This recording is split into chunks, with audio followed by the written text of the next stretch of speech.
Bismillahirrahmanirrahim. Assalamualaikum warahmatullahi wabarakatuh. Alhamdulillahi rabbil alamin. Wa bihi nasta'inu ala umuri dunya waddin. Allahumma salli wa sallim ala sayyidina Muhammadin sayyidil anbiya'i wal mursalin wa ala alihi wa ashabihi ajma'in, amma ba'd. Segenap puji beserta syukur kita persembahkan kehadirat Allah Subhanahu wa taala.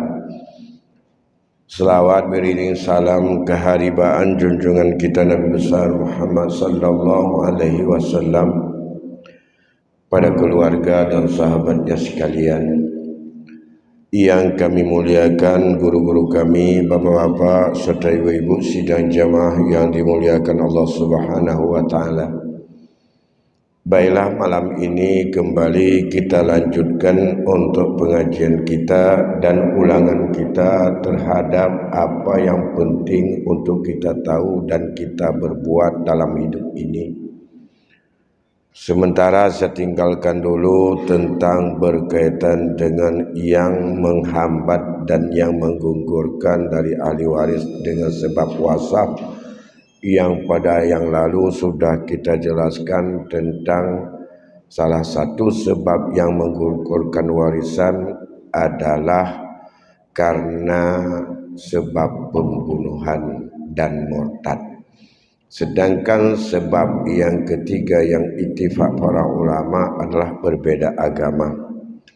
Namun sebelum kita lanjutkan yang berkaitan dengan itu, perlu kita tahu bersama bahwa dalam kehidupan ini sangat-sangat penting bagi kita hamba Allah, orang yang beriman, setelah kita ibadah mahdah hablum minallah, untuk mampu kita bersihkan dari harta yang kita miliki, baik harta itu yang kita makan, yang kita pakai, yang kita menggunakan, bahkan yang kita simpan, hendaklah itu bersih daripada haram dan syubhat. Karena bersihnya harta yang kita miliki sangat besar dampak dan pengaruhnya bagi kita sebagai seorang mukmin. Kotornya harta yang kita miliki mengakibatkan juga menghidupkan hati ini susah, dan efeknya sangat besar bagi kehidupan kita. Karena bersih hati sangat ditentukan oleh bersih daripada harta yang kita miliki. Sehingga kalau kita lihat dari beberapa hadis Rasul, di antaranya bagaimana hubungan antara kita dengan Allah. Salat, hubungan kita dengan Allah. Salat adalah tempat kita bermunajah kepada Allah. Salat merupakan puncak daripada doa. Doa senjata yang paling ampuh bagi orang mukmin. Ad-doa silahul mukmin. Salat adalah merupakan media kita untuk berkomunikasi, bermunajah, dan untuk meminta, memohon, dan juga melapor kepada Allah apa yang sedang kita alami.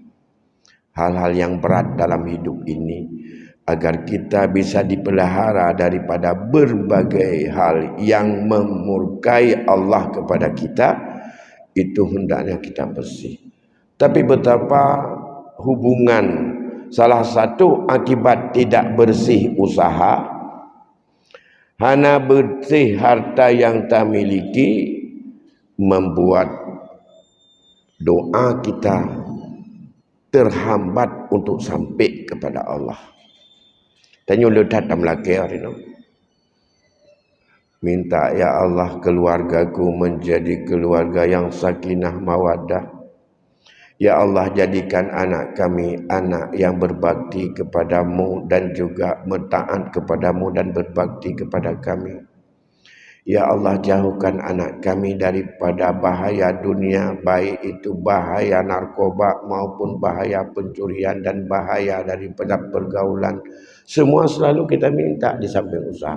Doa itu terhalang akibat daripada usaha kita yang kita miliki dan apa saja yang ada dalam kekuasaan kita yang kita pakai adalah tidak bersih daripada haram dan tidak bersih daripada syubhat. Maka itulah yang diceritakan oleh Rasul, di mana Rasul mengatakan pada satu ketika datanglah seorang laki-laki yang laki itu nampaknya adalah sangat lelah. Laki-laki itu adalah sangat capek. Nampak sekali mukanya sangat cemberut. Rambutnya terurai enggak karuan. Kemudian ia duduk dan ia minta kepada Allah, Ya Rabbi, Ya Rabbi. Padahal laki-laki itu yang mengapur kepada Allah, mohon kepada Allah dengan kecapean daripada perjalanan jauhnya itu. Kata Rasul, mat'amuhu haram. Makanan yang dikonsumsi dan dimakan hari ini untuk dirinya, untuk keluarganya, untuk anak keluarganya itu haram. Wa malbasu haram. Pakaian yang dipakai, rumah yang dia duduk, semuanya itu adalah haram. Wa masyrabuhu haramun. Apa yang dia minum, apa yang dia sumbangkan, apa yang dipakai itu semuanya haram. Wa huziya bil haram, dan ia terus kehidupannya di dalam keadaan keharaman. Wa kaifa yustajab, kata Rasul. Bagaimana diterima, dikabulkan daripada permintaannya? Ini menunjukkan bahwa hubungan antara usaha dan yang kita peroleh hari ini, yang kita makan, yang kita minum, yang kita pakai, yang kita simpan, yang kita sumbang, yang kita infak, andai kata itu tidak bersih, berdampak dan berefeklah untuk Allah menerima doa kita. Allah tidak akan menerima doa hamba yang ia bergelut, apa yang dipakai, dimanfaatkan dan segala macam untuk diri dan keluarganya sumbernya haram. Walaupun kita nyopi memang tumayang, tapi tak meratib sampai jak wajib sampai hanjir jak wajib tajak umrah sampai jak. Tapi yang macam bunuhnya tumbuh dia rambakan tiket jak umrah pun kadang-kadang ada jelas. Kalau bukan haram ya syubhat. Dema kan hinan kepegah haram. Bagaimana dengan syubhat? Kita ingat di mana Rasul bersabda, halal, haram, syubhat. Al-halalu bayyinun, kata Rasul. Yang halal itu sudah jelas. Wal haramu bayyinun. Yang haram pun sudah jelas. Wa bainahuma mutasyabihat. Antara halal dan haram yang tidak jelas kepada halal, tidak jelas kepada haram, seremang-remang. Itu adalah mutasyabihat, itulah yang syubhat. Famanittaqa, maka siapa yang mampu untuk membersihkan dirinya daripada syubhat? Kalau sanggup kita bersihkan dirinya. Sebelum bersih lain, ini bersih dulu. Faqad istabara'a min dinihi wa irdihi. Orang itu akan mampu menjaga dan lepas dirinya daripada agama dan daripada kehormatannya. So yang pelaradro daripada syubhat, ia menjadi orang yang bisa untuk lepas tanggungjawab dengan segala tuntutan agama, dan harga dirinya akan selalu mulia dan dipuji, dikenang, dan itu adalah dianggap kebaikan dan orang yang mulia oleh manusia dan oleh Allah. Nah, tapi siapa saja yang bermain dalam konteks syubhat, itu sama seperti seorang pengembala yang mengembala ternaknya di pinggir sumur.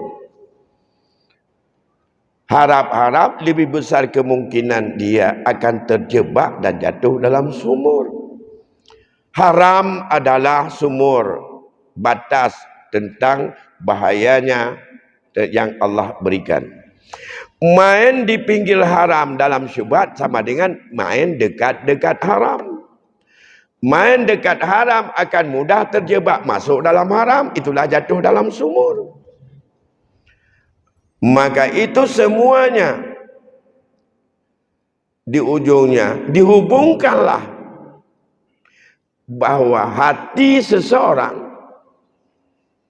ala inna fil jasadi mudghah, kata Rasul, taulah dalam hati ini ada segumpal darah. Iza saluha saluhal jasadu kulluh, iza fasadat fasadal jasadu kulluh, ala wahyal qalbu. Di ujung al halalu bainan wal haramu bainan wa baina mutasyabihat, dan di ujungnya Allah, Rasul mengingatkan bahwa setiap hamba Allah, setiap manusia, maka ada satu gumpal darah dalam tubuhnya. Darah itu bila baik, seluruh tubuhnya akan baik. Menjelmalah orang yang baik. Darah itu jelek, jahat, pendendam, dengki, curang, ulul, maka seluruh tubuhnya akan menampakkan gerakannya tidak pernah ikhlas terhadap apa di lahir, tapi apa yang terpendam dalam hati. Apa segumpal darah itu? Wahyal qalbu. Itulah hati. Hati adalah potensi segenap manusia. Hati itu terakumulasi daripada segumpal darah. Darah keras. Darah itu lahir daripada apa yang dimakan oleh manusia. Je ke darah, darah je ke asal. Dan itulah yang je. Yang hana je ke darah ke asal, je ke najis. Sudah kita buang. Yang tidak semuanya jadi daging, tidak semuanya menjadi untuk menjadi kelancaran darah dalam tubuh. Darah, kelancaran darah itulah sebagai alur Allah berikan ruh kepada kita. Saripati darah itulah sentral daripada raja, segala raja bagi seseorang.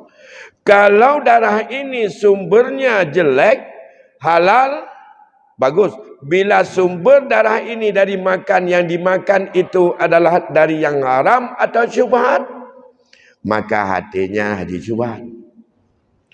Menyola yang haram, hatinya hati daripada benda haram.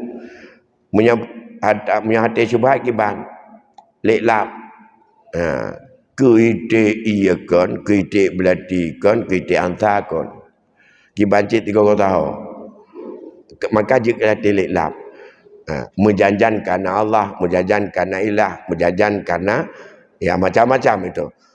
Apakah di situ sekarang menjanjan nampaknya tidak ada dendam, tapi dendam.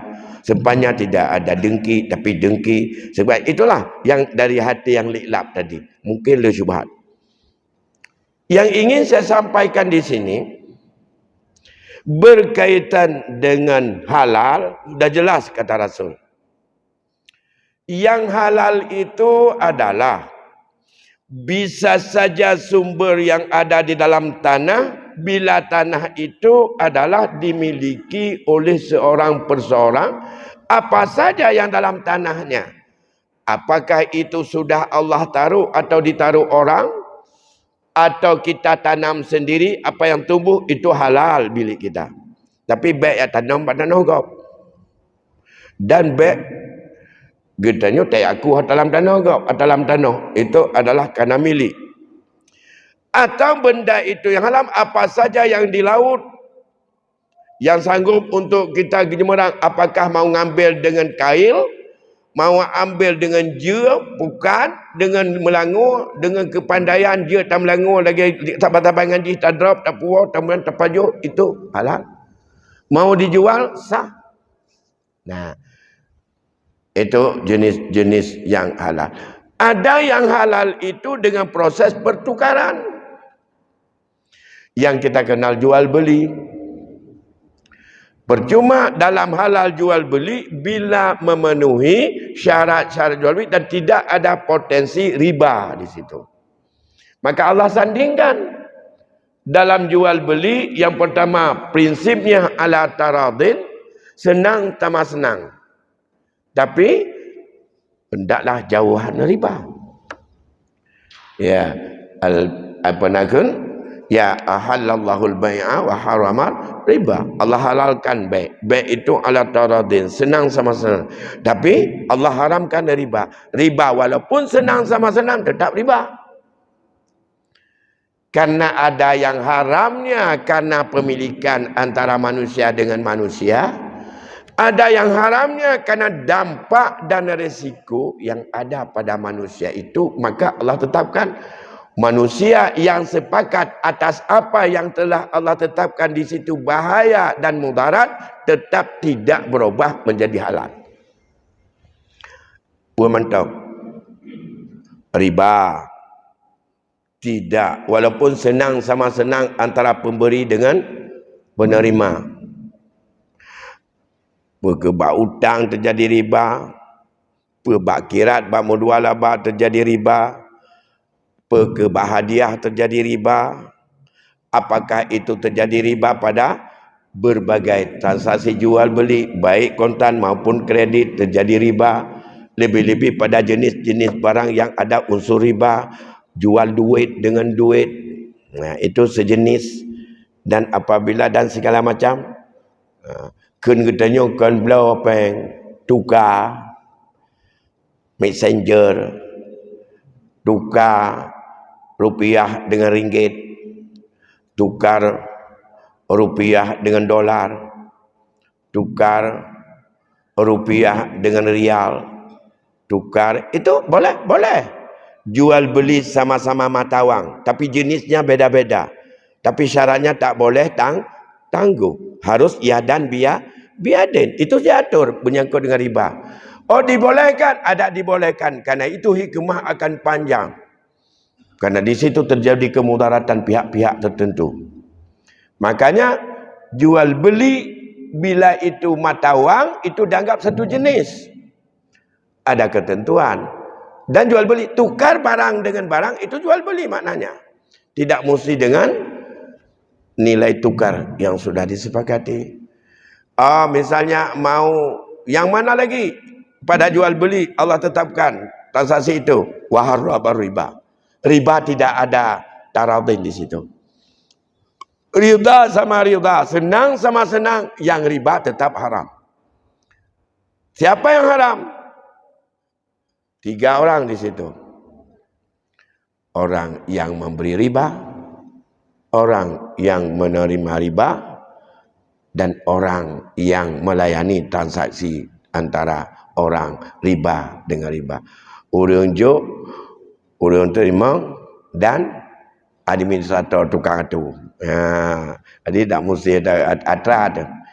Mereka orang Aceh lampu pada katanya timat baja tidang kuda tibat talau taban manleh.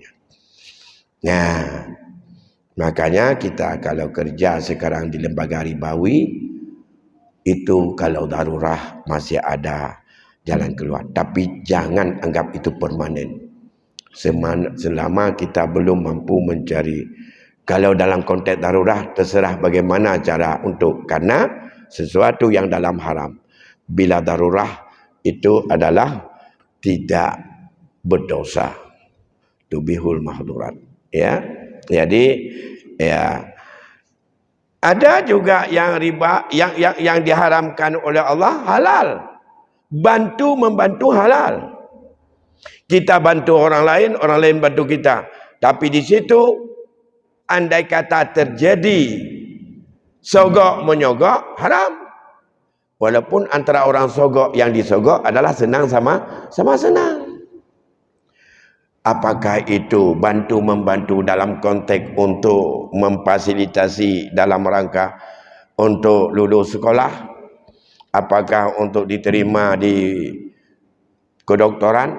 Itu ada mana yang disebut dengan riswah, mana yang disebut itu ala isti'anah atau ta'awun. Ya, wa ta'awanu 'alal birri wa taqwa, tapi wala ta'awanu 'alal ismi wal udwan. Salah satu ismun, dosa, itulah riba ataupun dengan memberikan riswah. Sogok ar-rashi wal murtashi finnar. Laknatullah ala ar-rashi wal murtashi. Nah, maka itu senang sama senang. Yang menyogok senang, yang disogok senang. Tapi itu adalah tidak merubah halal. Karena ketetapan itu dari Allah dan dari syariat mengatakan boleh dan harus dan bagus, mulia kamu bantu-membantu. Tapi jangan sogok. Man syafa'a li akhihi dan syai'an wa yahdi lahu wa yaqbaluhu fahuwa qad fataha abwabur riba. Seorang yang membantu kawannya kemudian diberi hadiah. Hadiahnya bukan hadiah karena lain, karena untuk proses itu. Kau nak awai jo, dia nyanjo. Kalau janji dino hadiah, punan hadiah, ia telah membuka pintu riba sebesar-besarnya. Maka ada ke sana. Nah, itu adalah jelas yang mana halal, yang mana haram. Mencuri kita peroleh dengan pencurian, haram. Kita peroleh dengan hak orang, kita potong tanpa izin, haram. Kita peroleh dengan jalan olah hak untuk beli semen, kita ambil masuk kantong, haram. Pertanggungjawaban kepada orang yang memberi amanah semen, tapi belinya ikan, salah. Ya. Dalam kuitansinya semen, beli semen 25 sak, semen yang nak 25 sak untuk belongkot, salah. Haram, urut. Ya, dah. Sekarang dalam konteks hukum faraid, setiap orang memiliki sesuatu, menguasai sesuatu, memanfaatkan sesuatu harus bersih daripada haram dan syubhat. Ya, harus bersih daripada haram dan syubhat. Pengalihan milik daripada orang meninggal kepada ahli waris itu miliknya ramai. Menguasai oleh sebahagian ahli waris terhadap milik orang ramai tersebut adalah menguasai tidak bersih punyanya. Kebun ada 1 hektar. Saya punya hak di situ 1/4 dalam kebun itu. Orang lain punya hak di situ 1/4, lain lagi ada 1/2. Saya yang 1/4 mengurus kebun itu, saya ambil seluruh hasilnya tanpa perhitungan berapa biaya kerja segala macam, tanpa minta izin kepada yang 3 orang lagi, yang 75%, yang halal saya makan di situ hanya 25% hasilnya. 75% hana terkenara subhat.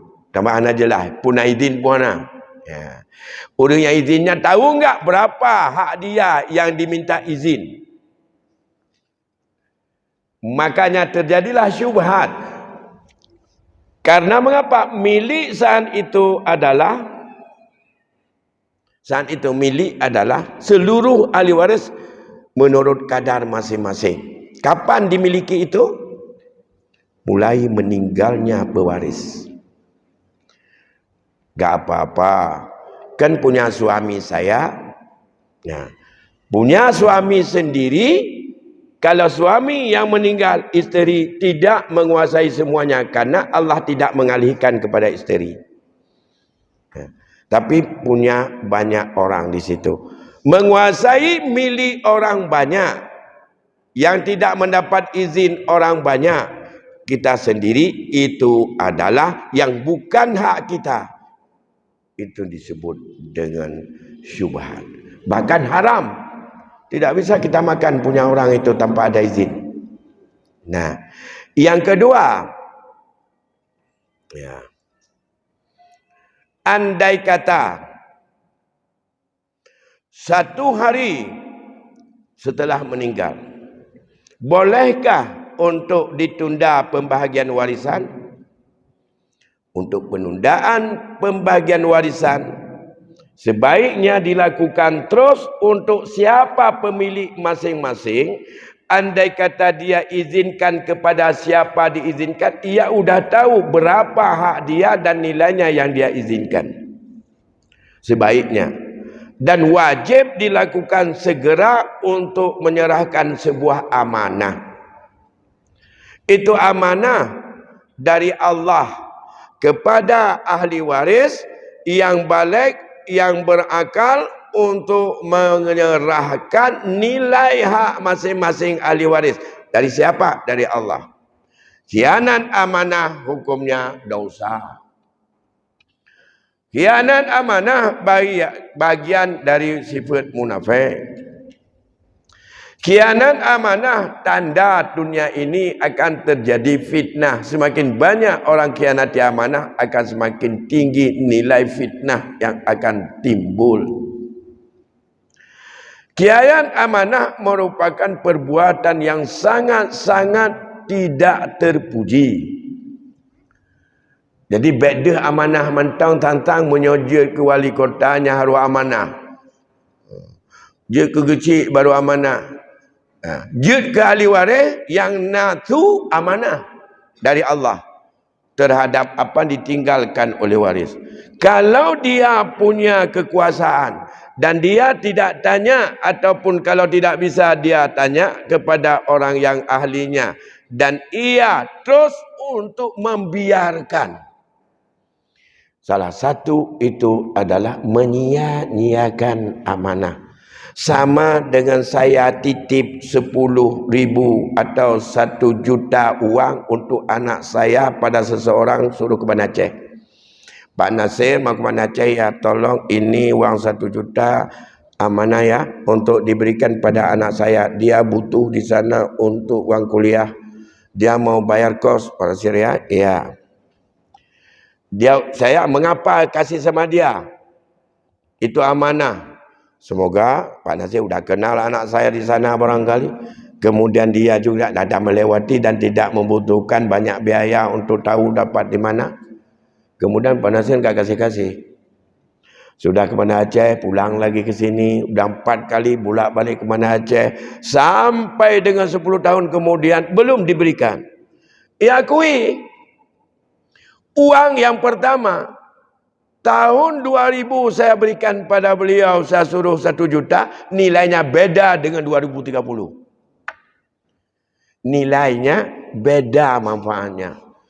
Yang urinsi katanya meninggal tahun 2000 aja menyona tanah barangkali seperempat rantai atau 50 meter. Nyamnya ke pulau dia ke pegak belukah. Ya. Orangnya dilantai tak pulau hantar dia maupun dasi ilmu. Karena nilai wang ini akan semakin hari juga akan semakin tinggi. Yang keemtaban, bergalam tak fikir andai kata dulu dia untuk membeli seekor lembu 20 tahun yang kau ikut, na nilai harta bau rensi ganyan tabah 5 nilai. Andai kata seekor lembu dulu waktu masih hanya 1 juta udah gede lembu. Tahun 2000 dulu lembu yang sudah punya adik satu yang ia itu jantan paling hebat itu cukup besar sudah 1 juta. Tak bayangkan dia punya gebelah dia mau inang. Tahun 2000 pada buah anak kata biar orangnya. Orangnya anak tajuk-juk katanya. Tajuk depan nak nilai dia itu hanya 2 juta. Punya orang je mentema anak lemah sabah. Kaya pula paduga ke pajul labah. Orangnya tak pula tanahnya nilai dia tetap 1 juta misalnya. Hari ini kita berikan nilai 1 juta untuk dia. Dia dapat apa? Kambing pun tak dapat. Gara-gara melambat-lambatkan menunaikan amanah. Bahkan kalau dari manusia kita ambil itu terasa betul. Kalau tidak nanti kita malu bertemu dengan yang punya amanah. Oh manyu malam Rabu merempuan bunda wintinya kamalai aku kalau kujuk. Kadang-kadang gara-garanya ada jauh masjid. Nama kalau kujuk tagaknya aku tanya untuk punya mana aku jak masjid malahnya baku jak ke dia masjid lain. Bahkan nabu untuk tanya orang peng orangnya kalau lonjok. Habis boy tanya dengan masjid gara-garanya. Mengapa? Karena di situ dengan manusia. Nampak langsung akan malu bila ditanya amanah itu. Pernahkah terasa dalam iman kita? 20 tahun yang lalu Allah titipkan harta orang yang sudah orang tua kita yang meninggal. Disuruh teruskan kepada yang berhak. Sudah 22 tahun. Pernahkah kita malu dengan Allah di saat kita salat? Pernahkah kita perasaan malu dengan Allah di saat kita tawajuh? Kita berzikir? Apalagi Allah alimul ghaibi wa syahadah. Yang gaib itu pada Allah. Yang dekat pada Allah. Zahir dan batin. Sirri wal alaniyah. Lam tatom ya nak. Manusia kajut. Betul jangan kena namun pok. Allah saja. Apakah ada iman kita seperti itu? Kalau sampai hari ini. Atau kita pandang bahawa harta itu adalah harta kita. Seorang dalam keluarga hari ini yang kita tidak bagi-bagi. Alasan pertanggungjawaban dengan agama. Kita tidak bagi itu. Apakah kita sadar itu bukan milik kita? Tidak semuanya milik saya, milik adik-adik, abang-abang semuanya. Kalau demikian kapan milik mereka? Kebutuhan duit beda-beda. Kalau itu milik mereka, yang menahan itu, yang kita tidak mau untuk menyerahkannya adalah kita menghambat amanah kepada mereka. Oh sudah sepakat semuanya kami. Untuk kami tidak bagi. Problem yang lain akan terjadi. Jadi syubhat juga. Penggunaan harta warisan yang tidak dibagi syubhat. Menjual harta warisan oleh salah satu ahli waris. Yang ia tidak tahu belum diperkenalkan ini milik siapa. Tanpa wakilah daripada seluruh ahli waris sekecil apapun dia. Yang mereka syarat mutlak tasarruf adalah menjual sesuatu yang bukan miliknya. Syarat belau-belau menyatapu belau atagap hansah. Tabah motor pet terkunci motornya tak belau. Bedah di antara pet tidak cok motor pu belau. Hana laki wakilah daripada letak po je. Pu belau aja. Apakah itu sah? Tidak. Kalau tidak sah jual beli, apakah harga itu sah dimiliki? Tidak. Kalau tidak sah kita miliki sama dengan yang harga daripada sesuatu yang dijual oleh salah satu ahli waris. Yang tanpa wakilah dari semua ahli waris yang ada hak sekecil apapun pada benda itu. Sama dengan menguasai dengan tidak sah menurut agama. Walaupun sah menurut negara. Le orangnya yang sah menurut dunia, han sah menurut agama. Tidak ada persoalan masuk penjara di dunia. Tapi persoalan masuk neraka di akhirat. Karena makan sesuatu yang tidak halal. Di dunia anak tak mau penjara. Atas sertifikat diterbit jual beli urang belah gejuk peng, urang copeng kalau gejuk. Orang lain kalau nak akte ada truk keluarga lain tidak boleh. Tapi ingat, di akhirat tidak legal. Menyahana legal artinya di akhirat bermasalah. Itu tidak halal walaupun legal. Tidak semua yang legal itu halal. Tapi kita sebagai orang beriman bukan legalnya yang kita cari. Tapi halalnya yang kita tempuh. Supaya bersih harta kita. Oleh karena demikian, tidak bisa kita pertanggungjawabkan. Setiap peninggalan orang meninggal untuk tidak dibagi atau ditunda-tunda. Kita tidak bisa pertanggungjawabkan dengan agama, dengan syariat, dengan hukum faraid. Setiap harta peninggalan orang mati itu untuk dilama-lamakan ataupun ditunda-tunda. Mengapa? Andai kata hari ini ada 4 orang anak ditunda, siapa yang tahu sampai berapa lama kita tunda, dan siapa yang tahu bahwa 4 orang ini umurnya akan panjang dan sampai kepada untuk pembagian itu. Dan bagaimana tanda bahwa mereka itu untuk kita bagi saat mau mati dia. Kita enggak tahu dia kapan matinya. Lantas, kalau ini sebagai pemilik daripada amanah yang diberikan oleh Allah kepada ahli waris, tidak kita berikan. Lantas salah satu ini meninggal lagi. Siapa yang bertanggungjawab untuk memberikan ridha kepadanya?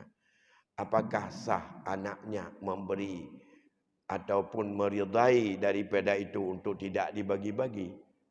Ia tidak punya hak pada harta itu, tapi dia punya hanya hak warisan untuk dia terima bagiannya. Dan dia tidak punya wewenang untuk mengatakan saya setuju untuk tidak dibagi cucu.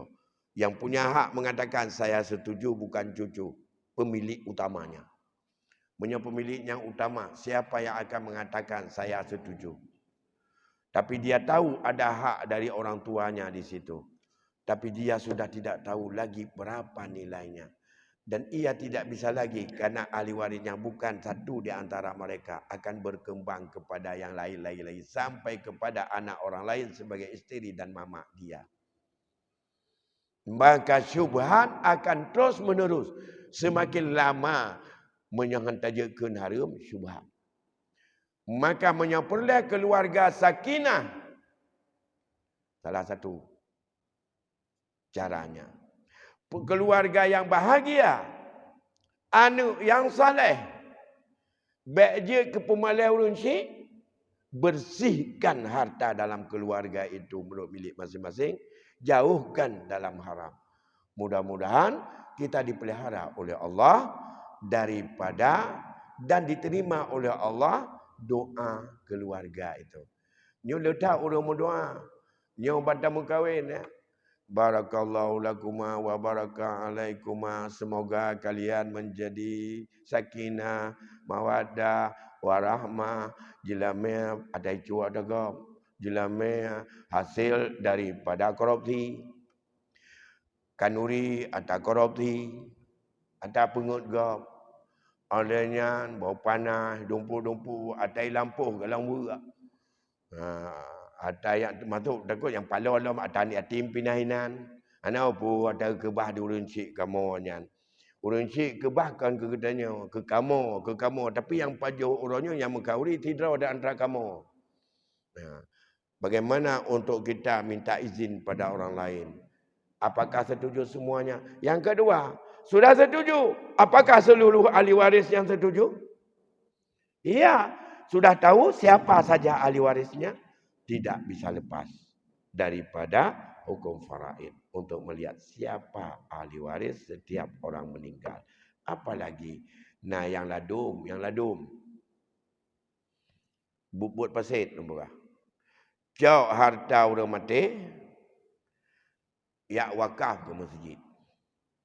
Oleh salah satu anak yang tidak disetujui oleh semua ahli waris. Kuna juk kedra ke BO nya.